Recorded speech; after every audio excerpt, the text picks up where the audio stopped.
Salut à tous les rêveurs et les créateurs. Qu'est-ce que la créativité ? Un don réservé à quelques privilégiés ou bien une compétence que nous pouvons tous développer ? Bienvenue dans Les Clés de la créativité, le podcast qui explore les coulisses des métiers créatifs et démystifie l'approche artistique. Chaque quinzaine, nous explorons le processus créatif d'un artiste, d'un entrepreneur ou d'un innovateur. Nous vous partageons leurs conseils, leurs astuces et leurs secrets pour vous aider à booster votre propre créativité. Je suis Thomas Piard, architecte d'intérieur, designer et votre hôte sur ce podcast. Rejoignez-moi chaque quinzaine pour une nouvelle aventure créative. Pensez à vous abonner à notre podcast et à nous suivre sur nos réseaux sociaux, Facebook et Instagram. Vous avez la liste en description. Bonne écoute! Et maintenant, j'ai le plaisir d'accueillir un artiste dont les peintures vibrent de couleurs et d'émotions, Joe Okitawonya. Joe est un artiste peintre talentueux qui a exposé ses œuvres dans des galeries du monde entier. Il est également l'auteur de 2 livres inspirants et inspirés, l'Évangile selon Joe et le 8e jour de la semaine. Dans cet épisode, nous allons explorer l'univers artistique de Joe Okitawonya. Il nous parlera de son parcours, de ses inspirations et de sa vision de l'art. Je suis impatient de partager avec vous cette conversation fascinante avec un artiste passionné. À tout de suite! Joe, bonjour! Bonjour. Peux-tu nous présenter ton parcours, s'il te plaît, et ton métier d'artiste peintre? Bon, moi c'est Joe Kitaonia. Je suis né 3 fois, je dirais. Je suis né premièrement biologiquement en République démocratique du Congo et je suis né artistiquement en Algérie et professionnellement en France. Bon, Joe, je suis le fils aîné d'une grande famille. Donc, mon père c'est un architecte. Vous comprenez que le virus, je l'ai attrapé il y a très très longtemps. Donc, quand j'ai commencé euh, dès la maternité, il y avait déjà quelque chose que mon père avait détecté que j'aimais beaucoup dessiner, j'aimais beaucoup le dessin, j'aimais beaucoup l'art. Et puis voilà, dès que j'ai eu... parce que chez nous, on a un système belge. En fait, j'ai fait le lycée artistique, qui fait que j'ai D'accord. eu mon bac. Et quand j'ai fini, donc mon destin était déjà tracé, quoi. Mais ce qui est un peu bizarre, c'est que quand mon père, lui, voulait que je sois architecte, Je le comprends. moi, l'architecture, c'était pas mon truc. Donc, quand il m'a inscrit au lycée, il m'a... Je devais être... Parce que quand tu es au lycée, à l'Académie des Beaux-Arts de Kinshasa, tu fais d'abord des trucs, on dit, nous on appelle ça décoration intérieure, tous les préliminaires de toutes les décorations intérieures, de trucs. Mais moi, j'aimais tellement la peinture que l'école m'a orienté vers la céramique. Ah, c'est intéressant. Donc, je me suis retrouvé dans les ateliers de céramique et qui faisait que je ne me plaisais pas. Mais mon prof de céramique voyait en moi un grand céramiste. Mon père se disait qu'ils ont fait une erreur là pendant des années. Il faisait, parce que nous, les lycées, tu as 6 années des écoles primaires et 6 années de l'école secondaire. Après, tu as ton bac. Mhm. Mon père, pendant quelques années, il pensait que l'école avait fait une erreur et l'école qui m'avait orienté vers la céramique. Et moi, dans tout ça, je voulais être peintre. D'accord. Ce qui a fait que, comme j'étais un grand dérangeur aussi, alors j'avais fait un deal avec mon directeur de l'école qui m'appelle, il me dit, écoute, comment faire pour te calmer? J'ai dit, ben moi, je vais être peintre. Mhm. Comme il connaissait la situation, j'ai dit, écoute, mon père veut que je sois architecte, mon prof veut me garder dans l'atelier de céramique et moi, je vais être peintre. Alors, on a fait un deal à deux, ce qui fait que il m'a orienté vers l'atelier de la peinture et personne ne savait. Donc, mon D'accord. prof et mon père se sont un peu fait la bataille, qui allait garder qui. Et moi, j'étais tranquille dans la peinture, quoi. Et c'est comme ça que l'aventure a commencé. Et quand j'ai eu mon bac, j'ai fait au moins une année où je bossais, à quoi j'ai pas étudié pour aller à l'université au Congo, faire l'école supérieure, parce que nous, on a une très grande école de beaux-arts d'Afrique centrale au Congo. Ça, je ne savais pas. Et là que mon père me dit, écoute, tu es un artiste, faire de l'art au Congo, c'est pas vraiment intéressant. Vaut mieux voyager, aller voir ailleurs et en même temps, ça va nourrir ton imagination. Voilà. C'est comme ça que j'ai pu avoir une bourse d'études pour aller étudier en Algérie. C'est pas... Excuse-moi. C'est commun d'obtenir des bourses d'études ou c'est quelque chose d'un petit peu spécifique et c'est pas pour tout le monde? Non, les bourses d'études, je pense, c'est chaque année, il y a un programme de l'UNESCO qui envoie presque, donc il y a au moins 25 places, hein, entre 25 et 50 places, je pense, chaque année pour les étudiants qui veulent aller étudier. Il y a plusieurs pays, il y a l'Algérie, il y a le Maroc, il y a l'Europe, il y a un peu plusieurs pays. D'accord, ok, Pour mon ok. père, pour lui, c'était mieux l'Afrique du Nord parce que comme ils sont forts en décoration intérieure, bon, selon lui, quoi. Il a pas tort. Et du coup, quand je me suis retrouvé en Algérie, je fais peinture. Ah là, il ne pouvait plus rien faire, donc voilà, c'est comme ça que je me suis retrouvé en Algérie. C'était trop tard, tu l'avais coincé. Voilà. Parce que quand je suis arrivé, il m'avait acheté quelques livres. Quand tu arrives, j'ouvre comme ça ces livres, c'était que les livres d'architecture d'intérieur. J'ai dit, ben, écoute, parce que je suis le seul garçon, bon, on est des garçons, quoi. Et je suis l'aîné, le cadet, c'est un garçon aussi, mais je suis le seul qui a eu ses fibres artistiques. Donc pour lui, il était dans cette idée de continuité. Je comprends. Mais moi, l'architecture, j'aime bien, parce que même quand on fait la peinture, on est toujours dans l'architecture, tu dois construire des formes et des trucs. Mais le problème, c'était que je voyais comment mon père courait derrière le temps, je voyais faire des nuits blanches, surtout quand il avait des grands marchés. Je connais ça par cœur. Ah ouais, non, non, non, non. Et tout le temps dessin, tout le temps, des fois, quand tu avais un peu de... Quand il avait des gros marchés, d'abord, tu dois gérer des gens. Des fois, on doit te livrer des... hmm, Livrer les matériaux qui n'arrivent pas. qui arrivent pas. Des fois, tu dois courir. En fait, il faisait le double, tu vois. En même temps, déjà, avant que le projet commence, il doit faire un plan du projet. Déjà, il passe des nuits blanches en faisant des plans du projet. Des fois, à 2 heures du matin, tu le vois en train de faire des plans. Et quand le plan entre en action dans le phase de faisabilité, il y a encore... Ah, moi, j'ai dit non, non, non. Moi, je vais bosser. Je n'aurais pas envie d'avoir un patron. Tu décris parfaitement le métier d'architecte qui était pratiqué il y a quelques années. Ça a un peu évolué grâce aux ordinateurs et au fait de pouvoir organiser le métier différemment. Il y a toujours ces stress-là d'abord d'avoir une très bonne équipe et d'avoir une très bonne cohérence avec ton équipe. Et que, des fois, toi, tu as une idée, ton équipe a une autre idée, il faut convaincre. C'est toujours comme une forme de confrontation aussi. En même temps, tu as les éléments de la nature. C'est vrai. On va on va se recentrer un peu sur toi et pas sur le métier de ton papa. Et C'est juste pour expliquer l'amour que j'avais depuis pour la peinture. ça, c'est passionnant. J'ai toujours imaginé un monde en couleur, donc je pouvais pas, même quand je faisais la céramique, je le faisais bien, mais après j'ai repris la céramique, mais après, donc qui fait que pour moi c'est comme si j'avais des objets, mais qui, des fois même je disais à mes amis, bon, je me salis le main en fait. Certaines de tes toiles m'ont fait penser à de la céramique, en effet, et à du travail de céramiste. Et je trouve ça très intéressant que tu aies mis ça dedans. Mais du travail, c'est qu'il y a, en fait, l'évolution a fait que quand je suis arrivé en Algérie, là-bas aussi, il y avait un autre esprit, une autre façon de voir des choses. Et moi qui avais une autre palette de couleurs. Et le début, c'était un peu compliqué. Déjà, il fallait comprendre la société, il fallait comprendre la langue, même si les études étaient en français. Mais, tu vois, tu devais fonctionner, tu devais acheter. Donc, la langue était un peu compliquée. Et c'est là-bas que j'ai pu faire un mélange entre ma palette que, que j'ai amenée du Congo et celui que j'ai trouvé en Algérie. Ça avait donné à ce qu'on a aujourd'hui, quoi. Ça fait un joli combo, hein. Voilà, vraiment. Et dans mes peintures. Et c'est là-bas aussi que j'ai trouvé, parce qu'avant, tu peins parce que tu aimes peindre.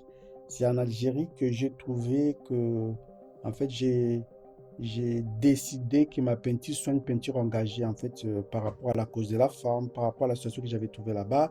Et c'est là maintenant que j'ai commencé à donner vraiment un sens, un combat, pourquoi je peignais, euh, qu'est-ce que je défendais comme idée. Donc vraiment, c'était à partir de là que c'était parti.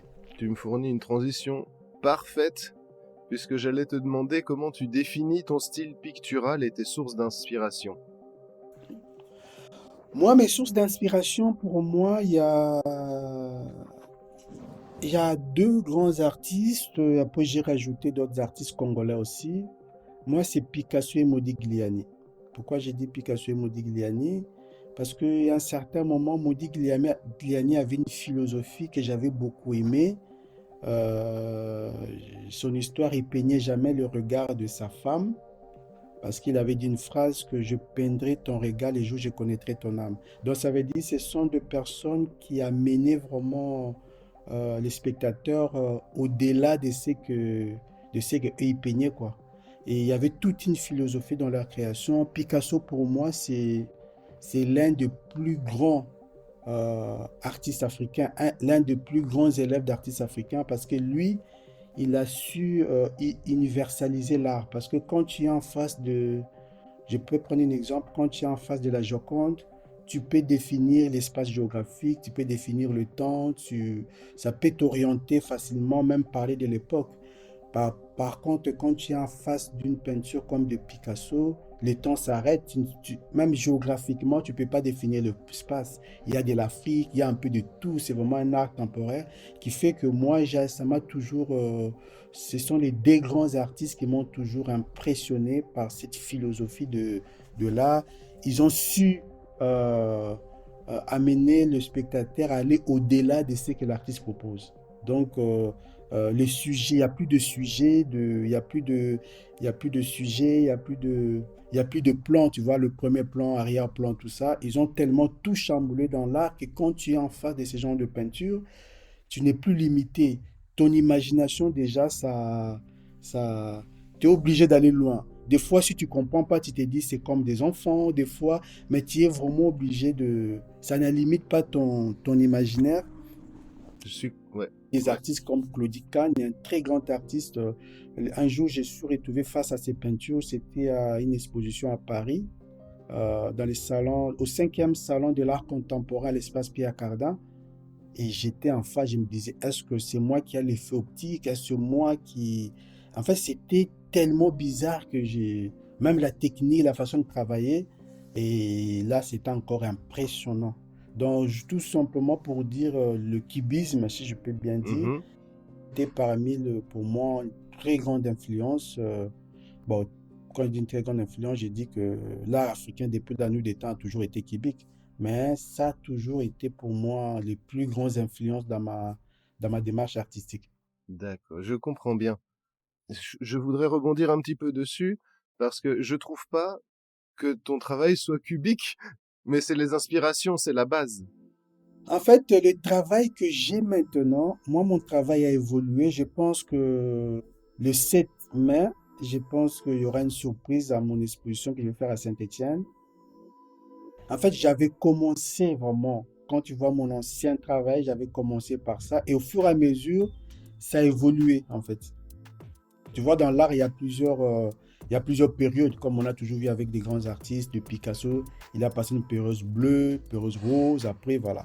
Moi aussi, des fois, en tant qu'artiste, ça a plusieurs périodes. Et là, je suis en train de revenir, mais ça sera une surprise.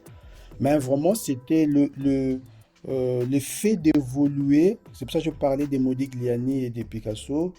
Ça fait que mon travail évoluait tellement, mon travail devenait de plus en plus engagé, mon travail venait de plus en plus orienté vers la cause de la femme.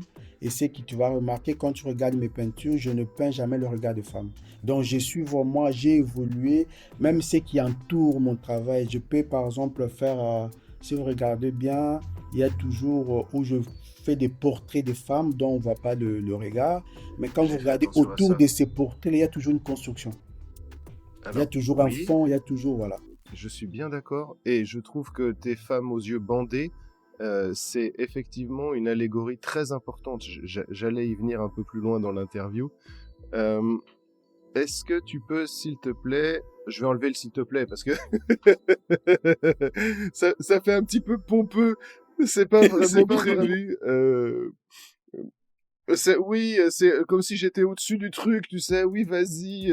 Je voudrais que tu nous parles d'une de tes œuvres qui te tient particulièrement à cœur. et je l'ajouterai en métadonnées pour que les gens puissent la voir et mettre en rapport ce que tu dis avec ce qu'ils voient de ton œuvre. Ouais. Moi, je parlerai plutôt de Guernica de Joe. Alors, Guernica de Joe, c'est une peinture qui a fait le pont ou qui a fait cesser Joe, l'étudiant, et qui m'a fait passer à Joe, l'artiste professionnel. Donc, c'était vraiment une transition. Et ces tableaux, il y a une construction à partir de ces tableaux que je osais en même temps. Bon, même si je le faisais timidement avant, mais j'ai vraiment pris le risque ou assumé le fait d'apporter du collage, du tissu dans mes peintures. C'était à partir de là que j'ai utilisé plusieurs éléments. Il y avait des collages de journaux, il y avait des collages de tissus, il y avait du café. Je me suis vraiment libéré. Ça, en fait, vous savez, quand vous êtes étudiant, même si vous peignez, vous êtes toujours dans le vouloir faire le beau que tout le monde attend de vous. Vous êtes toujours dans le côté, est-ce que ça va plaire? Vous avez toujours ces côtés-là. Alors, avec cette peinture Guernica de Joe, je me suis vraiment libéré. J'ai, je m'inquiétais plus de comment ça va vivre au regard des autres. Je me suis rendu compte que ce n'était pas mon affaire. Je n'étais pas responsable de la manière dont ma peinture va vivre au regard des autres. En tout cas, c'est vraiment ces peintures-là qui m'ont permis de passer vraiment à l'étape supérieure de ma carrière artistique. C'est pour cela, à chaque fois qu'on me demande, je sais que j'ai tellement de peintures que j'aime bien, mais ça, je parle que de ça parce que c'était vraiment à partir de ça que je me suis vraiment libéré, que je ne me pose plus la question. Ils vont aimer, ils vont pas aimer, ce n'est pas vraiment mon problème, quoi. Donc, on est passé à l'âge adulte. Tu as eu 3 naissances et tu as eu un passage à l'âge adulte avec Guernica de Joe.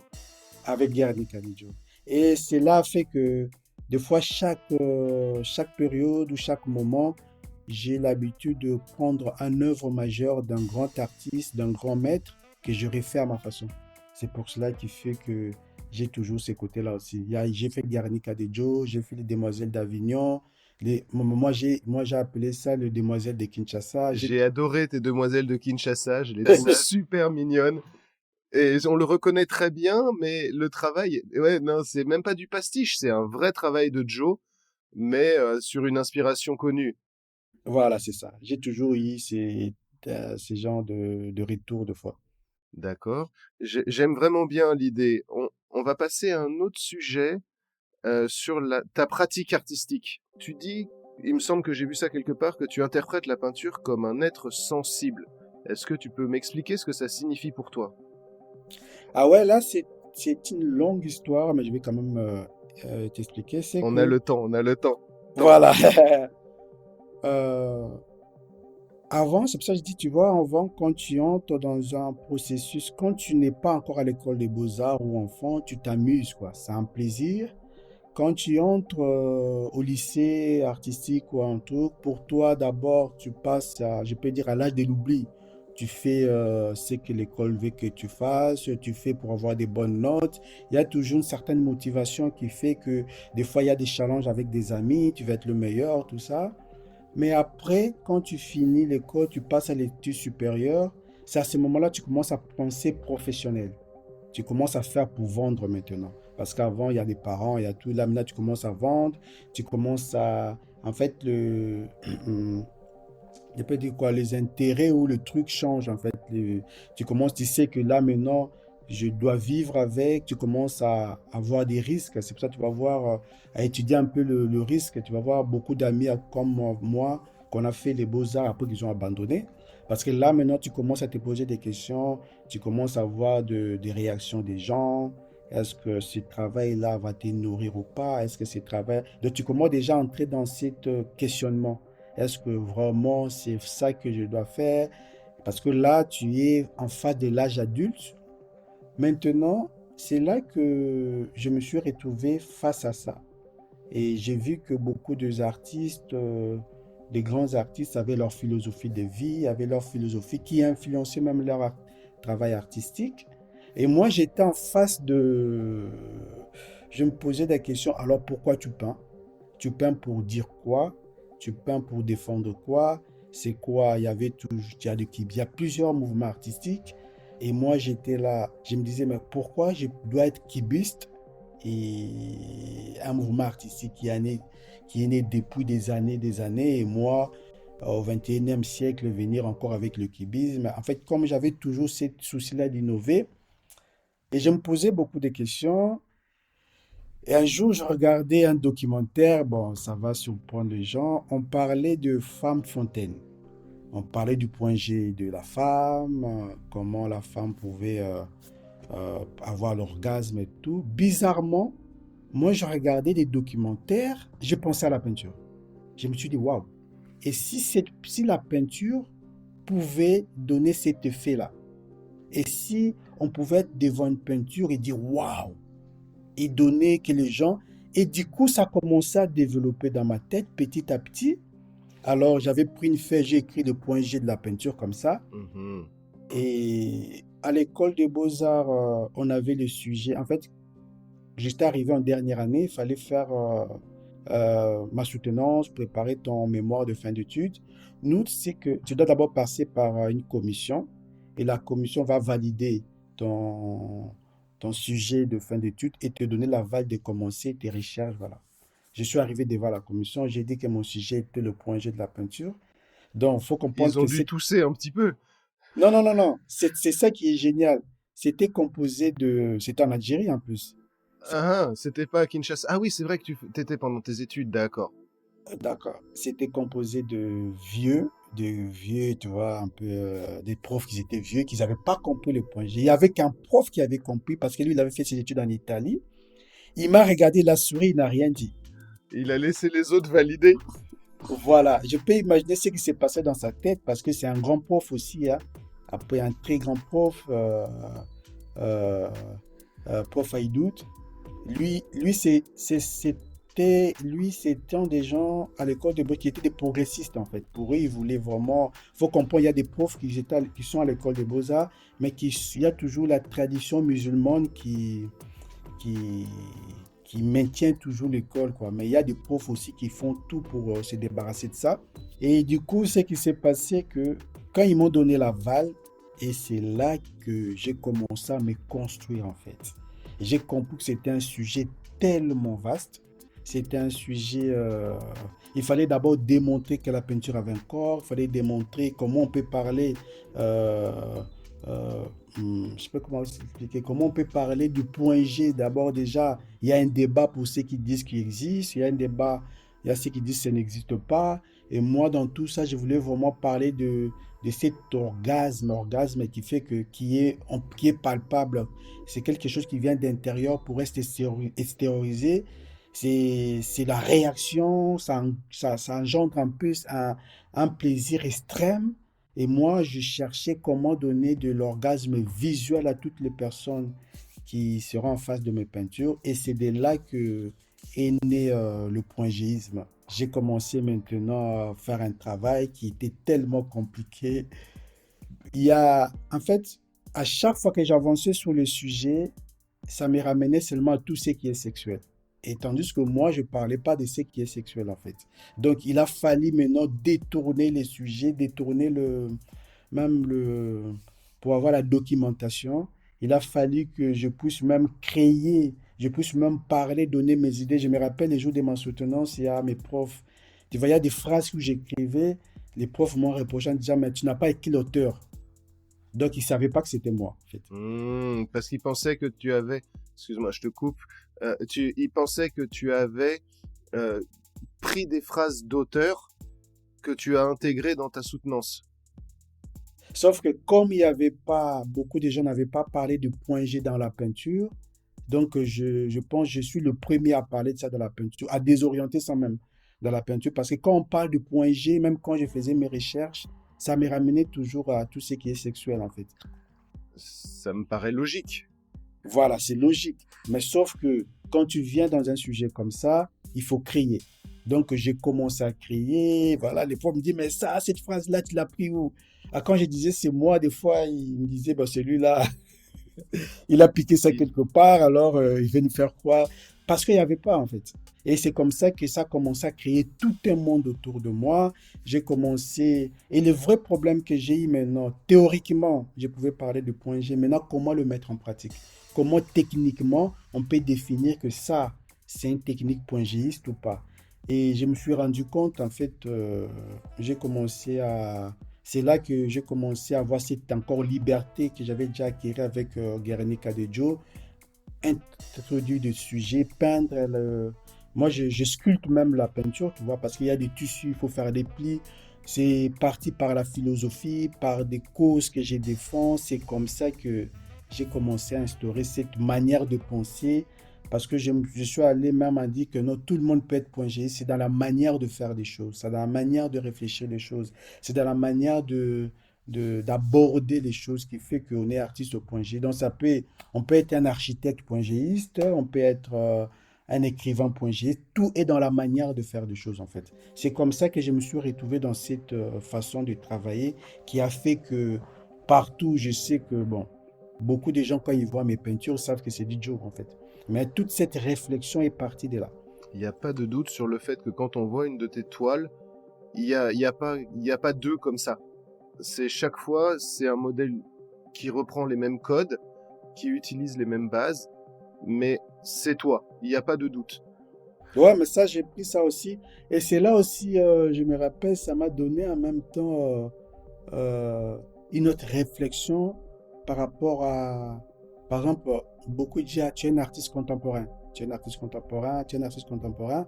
Et le point G me permet de voir des choses différemment, de poser des questions différemment, de penser différemment. Parce que là, par exemple, moi, j'ai toujours dit que je ne me présente pas en tant qu'artiste contemporain. Si je pars seulement dans l'idée, je prends un exemple, si on parle de la définition de l'art contemporain, c'est l'art d'aujourd'hui. Mais ça, je pourrais dire que je suis artiste contemporain. Mais quand je pars maintenant dans ma philosophie en tant que pointilliste, je dirais que ça serait prétentieux pour moi de dire aujourd'hui que je suis artiste contemporain parce que c'est les temps qui les définissent. Pour moi, un artiste contemporain, c'est un artiste qui n'a pas moisi dans l'espace-temps. C'est un artiste qui a, parce qu'il y a eu beaucoup d'artistes aujourd'hui qu'on n'en parle pas, qu'on ne connaît pas, mais les artistes qui sont restés, ce sont des artistes dont les temps lui-même a fait sa sélection, a décidé que celui-là, c'est un artiste contemporain. Quand on prend par exemple la Tour Eiffel, je pense que les gens qui voyagent de ville en ville pour venir visiter la Tour Eiffel, ils s'en foutent carrément de celui qui a créé. Déjà, l'art en soi a fait sa propre légende et c'est là qu'on dit que non, ça c'est un artiste contemporain. Quand on parle de Picasso, par exemple de la Joconde, quand on parle de... Ce sont plus les gens connaissent plus les œuvres d'art que leurs créateurs. C'est à ces moments-là qu'on peut dire qu'on a atteint ces niveaux d'être un artiste contemporain. Donc, toute cette façon de réfléchir, j'ai cette liberté-là parce que j'ai décidé de réfléchir différemment. J'ai j'ai décidé de dire que non, la peinture était une femme. Alors, il faut trouver son point G, il faut lui donner un plaisir. Donc, cette manière déjà de réfléchir a fait que je vois les choses différemment. J'ose aussi questionner l'histoire différemment, quoi. Ok, je comprends très bien ça.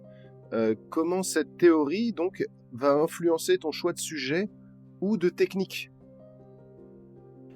Bon, déjà, ça influence pourquoi? Parce que pour moi maintenant, à travers cette façon de voir des choses, tout est support pour moi. Ça veut dire, pour moi, la peinture en soi est une femme. Déjà, le fait de penser peinture, de tu penses à une femme. Déjà, en fait, c'est ça pour moi, ce qui change tout. Donc, même quand j'utilise la toile, en fait, la toile en soi, c'est une femme, je peux utiliser le mur. En fait, pour moi, je n'ai plus de limite, en fait. Ça m'a fait sortir du cadre, même dans ma façon de penser, dans ma façon de voir des choses. Tout pour moi est support. Et tout pour moi, c'est le corps d'une femme dans la peinture. Et et cela m'a mené à voir ces liens qu'il y a entre l'artiste en tant que corps qui vit dans un espace limité, un espace physique, géographique, linguistique, culturel, et la femme peinture qui est dans un monde non limite, ce qu'on peut appeler le monde des idées, le monde de l'inspiration. Et cette femme-là entre en contact avec mon corps qui lui est limité et il y a un combat qui se passe en fait entre les deux. Moi, c'est cela que j'ai dit, j'ai fait l'amour à mes peintures. Donc, cette envie de peindre, cette envie de, d'exprimer ce que j'ai envie d'exprimer, c'est là maintenant, euh, quand je fais l'amour, comme je peux le dire, avec cette femme peinture, ce corps invisible qui est la femme peinture et qui va être théorisé, avoir un corps physique, c'est à ce moment-là que j'utilise tous les médiums qui peuvent se présenter à moi. Ça peut être une fraise, ça peut être une toile, ça peut être une chaise, tout, même le corps en soi peut aussi en même temps devenir un support artistique. Donc, c'est comme ça que je vois le corps, qui fait que, après, quand je dis il y a un combat, maintenant il y a un combat dans le vécu du corps de l'artiste. Si l'artiste, moi qui j'ai grandi au Congo avec, avec, euh, avec une orientation, je peux dire, religieuse, culture religieuse, culinaire, tout ça fera que ça va vouloir aussi imposer, tu vois, ça va vouloir aussi s'imposer dans ma création. Et il y a en même temps les côtés aussi de cette femme peinture dont lui n'a pas de frontières, n'a pas de limites, n'a pas d'espace, qui va vouloir aussi imposer. Mais dans tout ça, comme dans toute relation amoureuse, il faut toujours trouver le juste milieu, l'équilibre, pour faire que ça donne les styles que j'ai aujourd'hui, les Joe, quoi. Sinon, sinon, je ferais de l'art, comme on dit, ah, lui il fait de l'art congolais, il fait de l'art africain, mais comment trouver ce juste milieu qui a fait que aujourd'hui, ça a influencé vraiment ma démarche artistique. Mhm. Et est-ce que tu connais d'autres artistes qui explorent des concepts similaires ou tu es complètement unique à ce sujet-là? En tout cas, donner les noms. Moi, je sais que beaucoup des artistes explorent ça, mais sans pourtant, je peux dire, déjà, peindre, c'est un plaisir. Déjà, c'est un plaisir pour l'artiste. C'est maintenant donner une connotation, donner une orientation, réfléchir à ça. Je pense que je suis le seul à avoir abordé les sujets, mais je dirais pas que parce que l'orgasme existe. L'envie de peindre existe.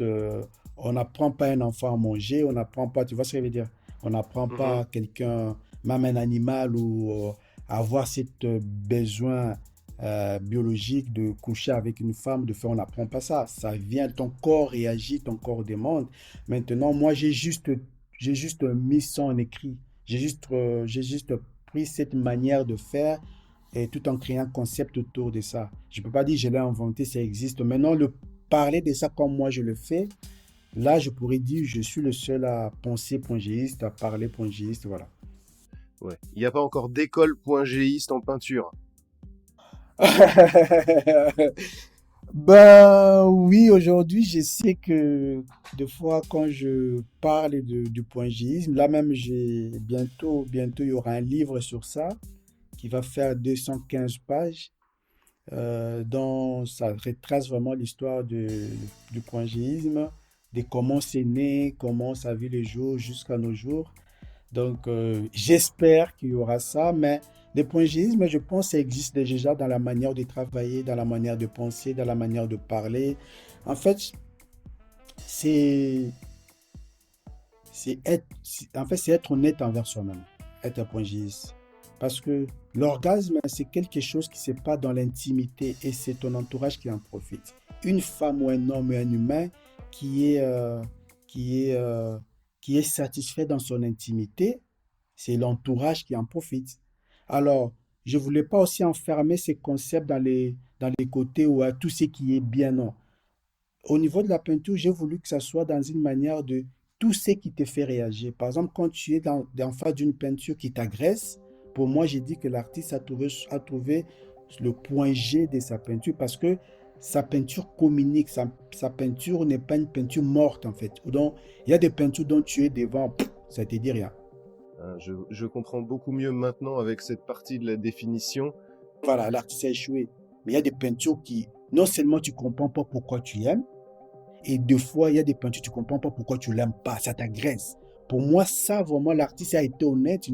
C'est comme dans la musique. Hein. Il y a des musiques où tu l'écoutes, tu pleures, tu ne sais pas pourquoi tu pleures, ça perce vraiment ton être intérieur. Il y a des musiques aussi, tu n'aimes pas, tu dis, ah, cette musique-là, c'est trop dur pour moi, ça m'agace. Il y a des musiques aussi, tu écoutes, bah, Oui. les musiques d'ascenseur, tout le monde s'en moque, et toi, tu veux pas faire de la, et toi, tu veux pas faire de la peinture d'ascenseur. Voilà, c'est... Non, pour moi, c'est comme si je vendais des petits pains. C'est comme s'il n'y a pas de lien. Il n'y a pas de lien. C'est comme si tu trouves une recette et puis tu vends, quoi. Et beaucoup des artistes, malheureusement, ont trouvé des recettes, hein. Ils savent que si je mélange ça, les gens aiment. En fait, beaucoup font les beaux que tout le monde attend d'eux. Donc, il n'y a pas de questionnement. Il n'y a pas, ils lui vendent, c'est bon, classe. C'est un peu... Je te trouve dur à ce niveau-là. Je connais pas beaucoup d'artistes qui n'ont pas une réflexion sur leur sujet. Alors, elle est peut-être pas aussi poussée que la tienne, mais je connais pas beaucoup d'artistes qui peignent et qui vendent et qui n'ont pas de concept, qui n'ont pas de théorie sous-jacente. Quand je parle des théories, tu sais, quand j'étais étudiant à l'école des beaux-arts, c'est pour ça que je parlais de Guernica, je faisais des tableaux et je vendais. Et je vendais beaucoup. Pourquoi? Parce que les gens aimaient ça. Ah ouais, c'est bien, j'aime ces couleurs. Moi-même, je sais que je faisais le beau. Il y a un moment où ça commençait même à me déranger. Je me disais, en fait, je me sentais plus à l'aise. Et pourtant, j'ai gagné l'argent, tu vois. Il y avait des familles qui voulaient acheter. Je faisais des masques, je faisais des choses que les gens attendaient de moi.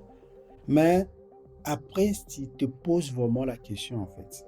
Parce que pour moi, faire de petits pains, de pain au chocolat, artistiquement, c'est facile, hein. Je sais que aujourd'hui, je peux prendre l'exemple d'aujourd'hui. Nous avons le musicien d'aujourd'hui. Il te fait un son qui cartonne. Après, on oublie. Qui cartonne. C'est plus facile aujourd'hui d'entrer en studio, de faire ton propre son. Mais quand tu écoutes aujourd'hui des gens comme Jacques Brel, tu vois. Et jusqu'aujourd'hui, ne me quitte pas quand tu l'écoutes, tu sais, au fur et à mesure que tu écoutes la chanson, tu te dis, mais qu'est-ce qu'il a voulu dire par là? Il y a toute une philosophie, il y a vraiment une recherche qui fait que ce sont des chansons qui restent en fait. Ça devient intemporel. Voilà. Mais aujourd'hui, on a des musiques qui sortent à midi 45, on oublie. Et pourtant, entre midi et midi 45, ils ont fait 1,5 million de vues. C'est de ça vraiment que je parle, quoi. Aujourd'hui, ça arrive aussi que je suis dans mon atelier, je dis, je dois faire, ah ouais, tu es tantôt aussi, tu vois ce qui se passe ailleurs, tu vois, tel ami l'a fait comme ça, il a bien vendu, je peux faire ça. Et tu as les capacités de le faire. Mais des fois, tu te dis, est-ce que je dois me prostituer pour ça ou pas? Alors justement, en fait, j'avais prévu de te poser des questions concernant l'art congolais, mais je pense qu'on va laisser de côté. En fait, ça m'intéresse beaucoup plus de connaître toute cette partie de la vente et de la vie de ton art. Et j'ai besoin de savoir, et je pense que les gens qui écoutent aussi, parce qu'on a bien compris que toute la partie où tu as étudié, puis ensuite tu as travaillé, il y a un moment où tu as bien vendu en faisant ce que les gens attendaient, puis tu as changé de cap. Et du coup, de quoi est-ce que tu vis? Est-ce que tu vis de la peinture? Est-ce que ça suffit à en vivre en appliquant tes théories? Ou est-ce que ce serait beaucoup plus rentable de faire autre chose? Mais tant pis, tu décides de pas te vendre. Oui, c'est une très bonne question. Quand on est à l'école des beaux-arts, on t'apprend à être, juste, euh, euh, je peux dire quoi? On t'apprend à être juste un exécutant en fait. Donc tu exécutes, on t'apprend à être technicien. On t'apprend à être euh, le- les mélanges de couleurs. On t'apprend plein de choses. Mais quand tu sors de l'école de beaux-arts, tu te rends compte que euh, l'art ne se limite pas seulement au fait de savoir peindre. L'art ne se limite parce qu'il y a beaucoup de techniciens aujourd'hui qui auraient marqué le monde. Il y a beaucoup de techniciens aujourd'hui que je connais. Il y a des amis, quand ils dessinent, même toi, tu es fan, quoi. Tu te dis, waouh, c'est lui-là, comment il a pu réaliser ça? Mais quand tu sors de l'école des beaux-arts, quand tu commences à réfléchir différemment, tu verras que ça n'a rien à voir. Pourquoi j'ai dit ça? Tu, tu es obligé quoi, en fait, de faire une démarche, d'aller en contresens, en fait, à contre-courant. Tu dois oublier tout ce que tu as appris à l'école des beaux-arts. Tu vois? Ce qui fait qu'il y a un certain moment, tu dois revoir tes bases. Donc, Tu passes tes années à apprendre à l'école des beaux-arts et dès que tu sors de l'école des beaux-arts, tu dois encore passer des années à combattre tout ce que tu as appris à l'école des beaux-arts pour avoir cette liberté-là. Parce que l'école des beaux-arts te met dans une case. Tu es là, il y a, comme disait Picasso, j'ai passé toute ma vie à vouloir redessiner comme un enfant. Parce que un enfant, ils ont cette liberté-là. S'il a envie de mettre du vert, il met du vert. Mais quand tu sors de l'école des beaux-arts, tu dis, ben là, est-ce que esthétiquement ça marche? Est-ce que euh, la perspective, ça va pas? Donc, tu as tellement de contraintes dans ta tête que tu deviens prisonnier de toi-même, de ta manière de faire des choses. Mais quand j'ai compris que euh, le plus important, l'art est un moyen d'expression, quand j'ai compris que je peignais d'abord pour moi-même, quand j'ai compris aussi que l'art n'est pas seulement le fait de peindre, mais il y a tout un équilibre autour de l'artiste. Donc tu dois comprendre tout, comment faire la communication. Quand j'ai compris que dans l'art, tu dois parler de toi, tu dois savoir te vendre, tu dois savoir imposer tes idées. Tout ça, on ne nous apprend pas à l'école. Quand j'ai compris que dans l'art aussi, c'est un métier dont tu dois défendre ton métier, tu dois faire des projets. L'art ne se limite pas seulement à être enfermé dans un atelier de peinture. L'art aussi, tu dois communiquer, tu dois sortir, tu dois proposer des marchés, tu dois en gros être un entrepreneur en fait. Et quand tu es un entrepreneur, et tu dois aussi avoir toute une équipe autour de toi. C'est lui qui va s'occuper de ci. En même temps, toi, tu es là en train de voir, voilà, moi, je veux qu'on parle de ça. Je fais cette exposition. Tu commences à comprendre que non, je dois participer dans cette exposition. Comment je dois faire la différence avec tous les grands artistes qui sont avec moi. Comment je dois côtoyer d'autres artistes. Et là, tu comprends aussi que tu pensais avoir ton diplôme dans l'école de beaux-arts. Ça veut dire que tu as fini tes études. Ça t'amène encore à comprendre que tu ne finis jamais d'apprendre. Il y a des techniques, moi, qu'à l'école, je n'aurais pas appris, mais le fait de côtoyer des grands artistes comme Claudie Kahn, qui t'apprennent d'autres techniques, tu dis, waouh, ça, à l'école, on ne m'avait pas appris ça. Tu t'apprends notre façon de voir des choses, qui a fait que aujourd'hui, euh, ça m'a permis de créer l'équilibre. Et tu entres aussi dans un monde dans un monde de consommation parce que tu as des factures à payer, tu dois louer une maison, tu dois créer vraiment cet équilibre-là en attendant que ton art puisse aussi un jour vendre 1 million d'euros parce que c'est tellement, tu peux faire une année sans vendre, tout comme aussi tu peux faire 6 mois, tu ne fais que vendre. Donc, c'est tellement aléatoire et que tu t'es dit, c'est là maintenant que tu te poses des vraies questions. C'est pour ça que j'ai toujours dit souvent aux jeunes artistes que tu te poses des vraies questions. Tu essayes de faire un plan, un business plan, je peux dire, si je peux utiliser les termes. Bien sûr. Voilà, je vais faire ça, j'ai envie d'arriver à tel endroit. Alors, pendant ces temps-là, je dois manger, je dois vivre, je dois payer mes factures. Tu vois? Et tu te dis maintenant, comment je peux faire? Et en même temps, tu dois aussi, ça je sais que beaucoup ne pensent pas, même ça conditionne même tes relations. Même si tu décides de te marier, tu ne peux pas te marier avec n'importe quelle fille, quelle femme qui ne comprend. En fait, tu ne peux pas te mettre avec une femme qui ne comprend pas ton monde d'artiste. Sinon, il va te dire d'abord, il ne va pas comprendre qu'il y a plein de tableaux à la maison que tu ne vends pas. Et tandis que vous devez payer des factures. C'est de Donc, l'argent perdu. voilà, tout est conditionné. Oui, je comprends bien. Et du coup, excuse-moi, est-ce que tu vis de ça maintenant? Est-ce que tu as besoin d'un travail à côté? C'est de ça que je parle. Donc, du coup, ce qui fait que tout en pensant de ça, tu crées un équilibre personnel. Moi, par exemple, il y a des moments où je vends.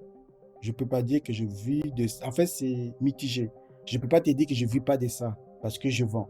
Je ne peux pas te dire aussi que je vis totalement de ça parce que je suis obligé aussi de trouver un travail à côté.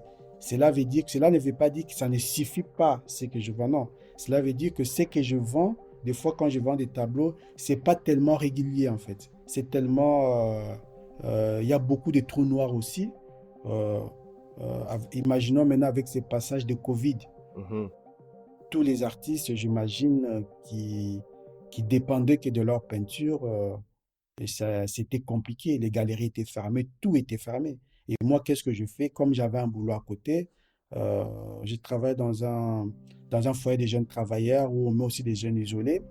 Donc, du coup, ce travail-là, jusqu'à aujourd'hui, a toujours créé un équilibre, tu vois. Ce qui fait que je sais que chaque fin du mois, j'ai un certain montant qui entre. Avec ces montants-là, je peux payer mes factures. Et je sais aussi que ça peut arriver que tu vends 4 3 tableaux, tu vois. Donc, c'est cet équilibre-là dont je parle. Et maintenant, si ça fait que tu puisses maintenant arriver maintenant à vendre un tableau à 1 million d'euros, 2 millions d'euros, ah oui, là, à ce moment-là, tu te diras vraiment, voilà, ok, j'ai plus envie de travailler pour ça. Mais pour moi, c'est vraiment, même si un artiste peut te dire, bah ouais, moi je vends souvent 2 ou 3 tableaux, mais moi j'ai toujours dit, bon, ça c'est moi, ça ne revient qu'à moi de, de toujours garder l'équilibre là, parce que les jours où on ne vend pas, on sent vite ce déséquilibre là qui s'installe dans la vie d'un artiste. Donc c'est Je, vraiment comme ça que moi j'ai mis mon business plan, si je peux le dire comme ça, ma façon de voir des choses, ma façon d'aborder la vie, j'ai réfléchi comme ça. Parce que je voulais pas... euh, euh, hmm, ça aussi, c'est dangereux. De fois, on veut imposer à l'autre notre façon de voir des choses. Tu sors avec une fille, lui n'a pas demandé ça. Et tu vas dire, moi, je suis un artiste, oui.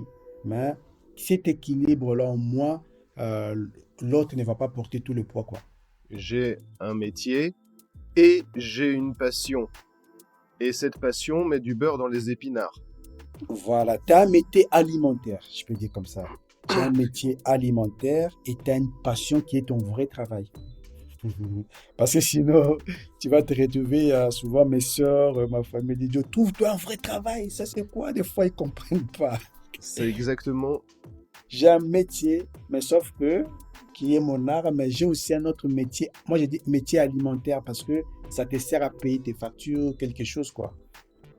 Et je comprends très bien parce que c'est pour ça que j'ai voulu faire ce podcast. On est exactement dans le sujet. Tu vois, c'est un peu ça. C'est très compliqué, mais ça va. Parfait. Je suis en train de m'apercevoir qu'on a peut-être un petit souci technique quand même, qui est que quand je parle par-dessus toi, en fait, ça enregistre chez toi. Comme si ta piste prenait ma piste et la tienne. Donc je serais obligé probablement de faire des montages particuliers. Mais en attendant, ça marche probablement. Mais ça sera particulier, ces podcasts, hein. Ah oui, là, Ça sera vu le nombre de artistique. fois qu'il a été. Je me demande même comment je vais réussir à faire le montage. Non, mais ça sera artistique, c'est une peinture, là. Ah là, on est dans de l'art très conceptuel là. Ta piste mixe nos deux pistes. C'est un truc de fou en fait, j'avais pas fait gaffe, mais ça fait ça. Je vais Bah, regarder. tu crées un système, un nouveau système. Oui, t'as raison, ouais. Tu nous as donné 2 scoops, c'est super. On a un bouquin qui va sortir et on a une surprise pour ton expo du 6 mai. Ok, je continue ça. Quels sont tes projets d'avenir en tant qu'artiste peintre? Moi, mes projets d'avenir, moi, en tant que personne, je suis une personne qui a plein d'idées, plein de projets dans ma tête. Et artistiquement, si je dois parler, artistiquement, déjà sorti ces bouquins de pointillisme, parler de ça parce que beaucoup de gens me posent beaucoup de questions, mais c'est quoi, c'est quoi? Je pense que j'espère qu'ils auront leur réponse quand la publication de ces bouquins. D'autres projets aussi, en dehors de ces bouquins-là, j'ai d'autres bouquins aussi déjà. J'ai au moins d'autres bouquins qui sont déjà finis aussi. Euh, et en même temps, pour moi, c'est faire des expositions encore, des ateliers de peinture comme j'ai fait toujours avec des jeunes, amener encore des très, très, très grands projets artistiques. Mais mon plus grand projet aussi, ce serait en même temps euh, mettre en place un mini festival artistique au niveau du Congo. Donc, ça veut dire euh, réunir tous mes 3 parcours. Ça veut dire prendre des artistes, par exemple, mes amis algériens artistes, prendre mes amis algériens français et les amener au Congo faire un travail artistique. Donc, ça, c'est parmi mes projets. Mais avec projet de vie aussi, le projet futur, c'est mon exposition là que je prépare. Parce qu'il faut comprendre que la dernière fois que j'ai exposé à Saint-Étienne, c'était en 2014-2015. Après, je n'exposais plus à Saint-Étienne. Bon, après, parce que je m'étais dit au début, Ce sont des expositions qui n'étaient pas bien passées à Saint-Étienne parce que je n'avais pas vendu. En même temps, j'avais l'impression que c'était une ville qui était un peu fermée. Sauf que je commençais beaucoup à exposer à Paris, Belgique, j'ai bougé un peu. Et là, maintenant, cette exposition-là, c'est un retour, quoi. Retour à Saint-Étienne. Et c'est pour cela, ça commence déjà à avoir des échos. C'est une exposition où je vais amener aussi le côté, une surprise, vraiment le côté, mon ancienne façon de travailler, mais qui a mûri aujourd'hui et faire le deux, en fait, opposer les deux Joe. Les Joe, quand j'étais encore étudiant avec une autre technique, et les Joe aujourd'hui, je vais les poser dans cette exposition-là. Et c'est une exposition qui, qui montre vraiment mon retour à la vie de Saint-Étienne parce que j'ai décidé maintenant de, comme on dit, de m'imposer dans cette ville. Je me dis quand même, c'est ma ville, j'habite. Je ne peux pas aller exposer loin tout en, tout en laissant ma ville comme ça. J'ai dit non, j'ai décidé vraiment de m'imposer dans cette ville. Ce qui fait que c'est une expo qui va durer, qui sera carrément à la mairie de la ville de Saint-Étienne, qui va durer du 6 au 24, mais le vernissage, c'est le 7. Donc voilà, c'est ça vraiment pour le moment le plus grand projet que j'ai envie de mettre en place artistiquement. Et en dehors de ça, bon, j'ai d'autres projets au niveau de l'écriture, j'ai d'autres projets au niveau aussi lancer mon, ma marque de vêtements. Il y a plein de projets en fait sur ça parce que je customise aussi des choses. Donc voilà vraiment pour le moment ce qui se passe dans ma tête quoi. Est-ce que tu peux nous dire, s'il te plaît... non, je vais enlever le s'il te plaît, je le ferai sauter. C'est pas possible, hein. euh... Excuse-moi. Je voudrais que tu donnes des conseils aux jeunes artistes qui voudraient se lancer dans une carrière artistique. Moi, les conseils que j'ai toujours donnés, souvent quand je croise un jeune, il y a beaucoup de jeunes qui viennent me voir, Joe, est-ce que tu peux travailler avec toi? J'ai envie d'apprendre tes techniques, voilà, voilà. Moi, je leur dis toujours, là, être artiste, c'est avoir quelque chose à dire. Et des fois, je croise beaucoup de jeunes qui me disent, mais Joe, euh, je peux pas faire ça, Joe. Ben, même dans tout, moi, quand je parle de l'art, je vois vraiment grand, c'est pas seulement la peinture, c'est pas seulement la culture, même dans l'écriture, en fait. Des fois, je leur dis, il faut parler de toi. D'abord, c'est toi d'abord. Ça veut dire, tu fais pour toi. Comment toi, tu vois les choses. Pourquoi? Parce que pour moi, l'inspiration, c'est donner son point de vue à tout ce qui existe déjà. Ça veut dire, tu as vécu, tu as vu des choses, tu as mangé, tu as goûté des choses, tu as voyagé. Maintenant, tu décides, bon, j'ai mangé ça, j'ai peint comme ça, j'ai vu Picasso, j'ai vu tel artiste. Maintenant, je vais donner mon point de vue. C'est comme ça que moi, j'ai défini l'inspiration. Donc, j'ai dit aux artistes, soyez inspirés selon vous, la première des choses. La deuxième des choses, trouvez votre propre équilibre. Parce que c'est facile aujourd'hui d'être artiste. En fait, euh, quand quelqu'un dit il est artiste, on essaye toujours de vouloir démontrer à tout le monde qu'on est différent. Moi, des fois, je vois des nouveaux artistes, ils teintent leurs cheveux en vert, en rouge. Ils veulent vraiment physiquement qu'on puisse voir qu'il est à l'école de beaux-arts. Ils ont une manière de s'habiller. Des fois, j'ai dit, waouh, ça me fait rire en fait. Mais ce n'est pas ça qui fait de toi un artiste. Un artiste, c'est aussi quelqu'un de même dans les désordres qu'il peut avoir dans notre tête, il faut trouver ton équilibre. Ça veut dire savoir pourquoi tu peins, savoir ce que tu as à dire et trouver maintenant le moyen, la politique de mettre ça en marche. Et voilà, c'est pour ça cet équilibre-là qui fera maintenant qu'aujourd'hui, que tu puisses vraiment décider de, de mener ta politique afin, parce que là, c'est la chose la plus difficile. Pourquoi? Il faut être conscient déjà que tu n'auras pas de patron. Moi, je ne parle pas vraiment des techniques parce que beaucoup, quand ils viennent me voir, ils pensent, je vais leur dire, écoute, utilise cette technique. Non, la technique va venir de toi-même. On a tous notre propre technique. On a tous notre façon de voir des choses. On a tous notre façon de marcher, de parler. Mais l'art, c'est toute cette manière de vivre, en fait. C'est un mode de vie. Alors, dans cette mode de vie, si tu te perds, c'est mort. dans cette mode de vie, il faut trouver maintenant ton équilibre dans cette façon de vivre. C'est à ce moment-là que tu peux dire que je suis artiste, que tu peux maintenir parce que tu auras des gens autour de toi. Tu auras, par exemple, si tu décides d'être en couple, par exemple, d'avoir une famille, tu auras des gens qui vont dépendre de toi. Donc, dans ces désordres-là, dans cette manière de faire des choses, dans cette manière de penser, dans cette manière de vivre la vie ou de philosopher ta vie, tu dois aussi te rendre compte que tu as des gens autour de toi. Tu ne peux pas vivre, comme on dit, tu ne peux pas être dans une piste de danse et en te comportant comme un aveugle. Bon, je ne suis pas contre les aveugles, mais pour essayer un peu de voir les choses, tu ne peux pas danser. Non, tu dois tenir compte aussi des gens qui sont autour de toi.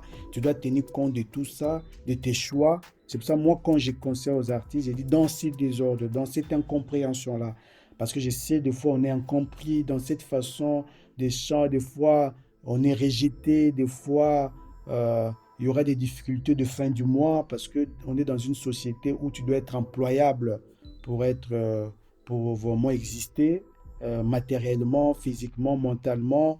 Tu dois avoir, déjà, on te dit, trouve-toi un vrai boulot. C'est pour ça que j'ai dit aux jeunes artistes, c'est bien, c'est le plus beau métier du monde parce que quand tu es un artiste, tu es un petit Dieu. Dieu lui-même, c'est un artiste. Mais il faut créer cet équilibre-là, trouver l'équilibre dans ces mondes qui a aussi sa philosophie, sa façon de voir des choses. Comment t'imposer? C'est ça comme je donne comme conseil. Parce que techniquement, je sais que si tu es déjà dans l'école de beaux-arts, tu as la technique. Je ne parle pas des acquis. Techniquement, je sais que tu aimes la peinture, la sculpture. C'est pour ça que tu es parti le faire. Techniquement, je sais que les jeunes, voilà, ils ont du talent. On ne parle même pas du talent. Parce que les génies, c'est 90% de travail et 10% de, de technique, quoi, de savoir-faire. C'est vraiment ça. Je peux dire quoi? Du génie, en fait. Je comprends bien ça, c'est ce que j'explique à mes enfants quand je leur dis que le travail battra toujours le talent. Voilà, c'est vraiment ça. Et beaucoup de jeunes, ils sont dans... Nous tous, quand on était à l'école de beaux-arts, ah ouais, j'ai du talent, tu fais ça. Quand tu dessines bien, tu es content. Mais quand tu sors de l'école de beaux-arts, tu dois manger, tu dois faire ceci. Et en même temps, tu verras tes amis et tu dois accepter aussi les rythmes que notre art peut nous amener. Tu dois accepter aussi que tu es différent de la société. Pourquoi? Parce que tu verras tes amis se marier et tu verras tes amis trouver un boulot où ils auront un bon salaire chaque fin du mois. Tu verras tes amis acheter des maisons et là, tu seras en face d'une réalité. J'arrête ou je continue. Tu vas te poser la question, est-ce que je fais comme eux? Et est-ce que je fais comment? Et en même temps, toi, tu es artiste. Et artiste, c'est quelque chose, c'est comme une drogue. C'est la seule drogue autorisée là. Et tu vas faire comment? Donc, c'est vraiment tout ça. Des fois, si tu ne sais pas gérer ces pressions-là, tu vas jeter les ponts. Hmm, j'aime beaucoup. Est-ce qu'on garde ça comme conclusion? Ouais, après, s'il y a encore d'autres questions, il n'y a pas de souci, hein. Alors, pardon. J'avais des questions concernant l'art congolais. Est-ce que tu es intégré à cette structure-là ou est-ce que tu es complètement détaché de l'art congolais? Ah, ça, c'est une très bonne question. Euh, c'est vraiment une très bonne question. L'art congolais, j'ai dit aux gens, je suis congolais, automatiquement, voilà, j'ai baigné dedans, j'ai grandi dans les rumbas congolaises, j'aime le fumbois, j'aime le foufou, tout ça a fait de moi ce que je suis aujourd'hui. Mais en même temps, je me suis rendu compte aussi que un artiste qui n'est né qu'une seule fois, ça vaut pas la peine.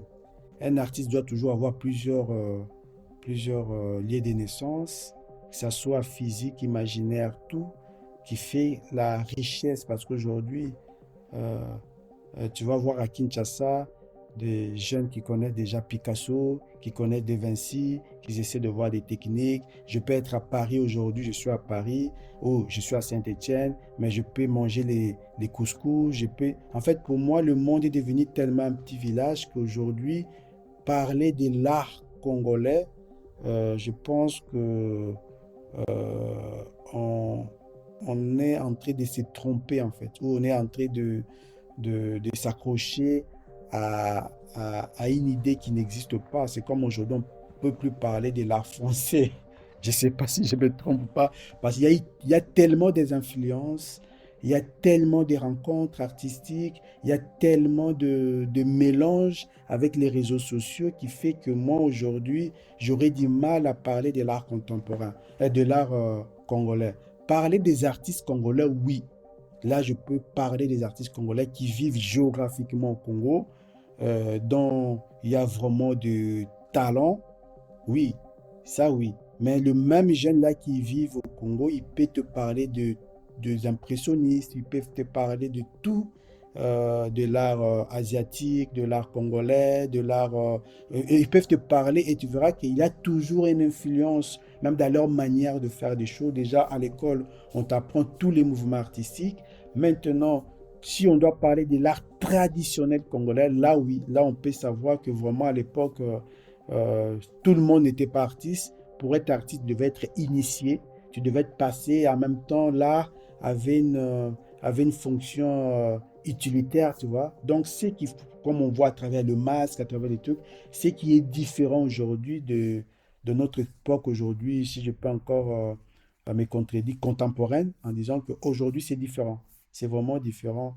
Moi, par exemple, ma façon de travailler, des sujets que je traite, des combats que je mène, ma technique, en tant que Congolais, on peut dire que c'est de l'art c'est de l'art congolais. Mais quand on revoit aussi ma façon de passer à travers du tissu que j'utilise, qui donne cette connotation-là, par exemple, on peut dire même africaine, même pas congolais, mais africaine.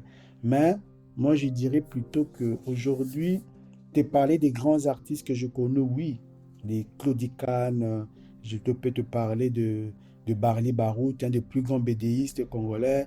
Je peux parler de beaucoup de Siri Samba, de beaucoup des artistes congolais aujourd'hui.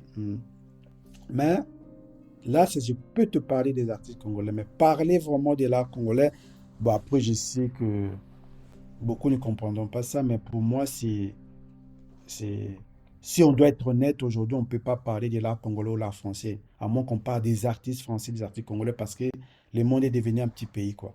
Donc en fait, pardon.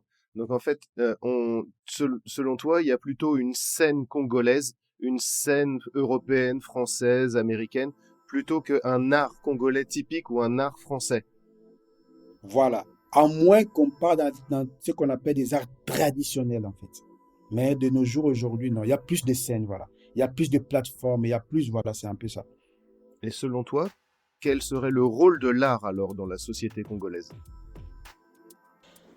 L'art a toujours accompagné tout, hein. Et dans la société congolaise, on a plus dans tout, en fait, même dans la société, dans la culture même en soi, il y a toujours, moi je sais même, il y a quand il y a des deuils, il y a toujours la musique a toujours accompagné, il y a la peinture a toujours accompagné, il y a, parce qu'aujourd'hui, tu vas voir, il y a des couleurs qui ont des significations au Congo qui est différent, par exemple, des autres pays. Il y a la manière de traiter, par exemple, quand tu vois nos grands-mères qui, qui, qui décoraient leurs cases, vraiment, tu pouvais savoir déjà que ça, c'est cette peinture qui est utilisée là-bas, c'est les cases d'un chef ou c'est les cases d'un serviteur, c'est les cases, en fait, même dans la manière de s'habiller. Donc, tout était tellement codifié que l'art dans la société congolaise a toujours été permanent dans toutes les étapes de la vie. Tu vas voir même aujourd'hui, quand l'enfant passe de l'âge adulte, à l'époque, je ne parle pas du Congo d'aujourd'hui, parce qu'à l'époque, tu savais qu'une fille qui n'est pas mariée, elle s'habille comme ça. Le corps déjà, euh, je peux dire même africain ou congolais, c'était une identité en soi, par exemple. Par exemple, tu pouvais être en face d'une personne, tu pouvais savoir il est de quelle famille, il est de quel coin du pays, même les noms. Je te donne un exemple pour comprendre que l'art, c'est une façon de vivre. Moi, quand quelqu'un se présente devant moi, il me dit, par exemple, je m'appelle Mbouyi. Mbouyi, je sais que il est jumeau et elle est jumelle. C'est vraiment, c'est les noms des jumeaux du jumelle chez nous. Et je sais que ces noms-là, c'est dans quelle région du pays. Tu vois un peu. Donc, c'est vraiment codifié. Donc, dans la culture congolaise, l'art a toujours été omniprésent, dans tout. Vraiment dans tout, dans la manière de s'habiller, dans la manière de marcher, dans la manière de parler, dans la manière même de donner les noms. C'est vraiment là. Par exemple, moi, Okitaonia. Okitaonia veut dire l'héritier du soleil. C'est vraiment, tout est lié en fait.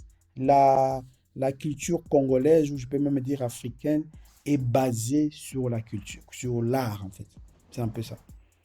J'aime beaucoup la définition. Tu nous fais un dernier mot pour conclure, Joe? Un dernier mot, moi je dirais que le plus important dans l'art ou dans la vie, c'est de- d'aimer la vie. Parce que d'avoir quelque chose à dire, d'avoir quelque chose, d'avoir un combat. La vie, pour moi, est un contrat. On a tous signé un contrat CDD. Donc, on sera tous appelés à signer un contrat CDI. La vie est belle, en fait. La vie est belle, la vie est une folie qu'il faut accepter de vivre comme Joe. Voilà. Je garde ça. Ok, merci beaucoup, Joe. C'était très intéressant. J'ai adoré cet entretien. Comment est-ce qu'on peut trouver tes œuvres et comment est-ce qu'on peut te contacter? Moi, pour trouver mes œuvres, j'ai mon Instagram Joe, J-O-E à la fin, point Okitaonia, O-K-I-T-A-W-O-N-Y-A. C'est mon Instagram. Et en même temps, me contacter aussi par mail ou par Facebook. C'est toujours le même principe, Joe Okitaonia. Facebook, voilà. Je mettrai les liens dans la description, comme ça on pourra te retrouver sans problème. Ok, merci beaucoup, Joe. Merci, On c'est va un en... plaisir. Super. Et On même va en si rester là. on doit expliquer aux gens Euh, qu'on a eu du mal à faire ces podcasts. Oui.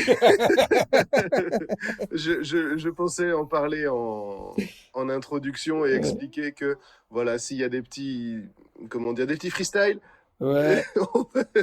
Moi, je pense que c'est un podcast cubiste. Oui, oui, oui, on est cubiste, sans problème. Ce que je vais faire, c'est que je pense même ne pas le monter. Je Ah pense que ouais. je vais le laisser d'une traite, et parce qu'il a sa propre personnalité. Ouais, c'est vrai, c'est Et, vrai. ouais, je vais voir. Peut-être je vais un peu monter pour mettre un peu de musique ou quelque Mm, chose comme ça. Mais mm, je suis pas sûr que je vais le monter parce qu'il mm. a vraiment une personnalité propre. Merci beaucoup d'avoir écouté cet épisode des Clés de la créativité. J'ai vraiment passé un super moment avec mon invité. J'espère que vous avez pris plaisir à nos échanges. Surtout, je tiens à remercier chaleureusement tous les auditeurs qui nous accordent leur temps chaque quinzaine. C'est grâce à vous que ce podcast existe et continue de grandir. Si vous avez apprécié cet épisode, partagez-le sur vos réseaux sociaux et laissez un commentaire sur les nôtres pour nous dire ce que vous en avez pensé. Vous pouvez également me retrouver sur l'Instagram ou le Facebook des Clés de la créativité. Je vous mets les liens en description. Sur ce, je vous souhaite une semaine pleine d'inspiration et de créativité. En attendant le prochain épisode, restez créatifs et à bientôt!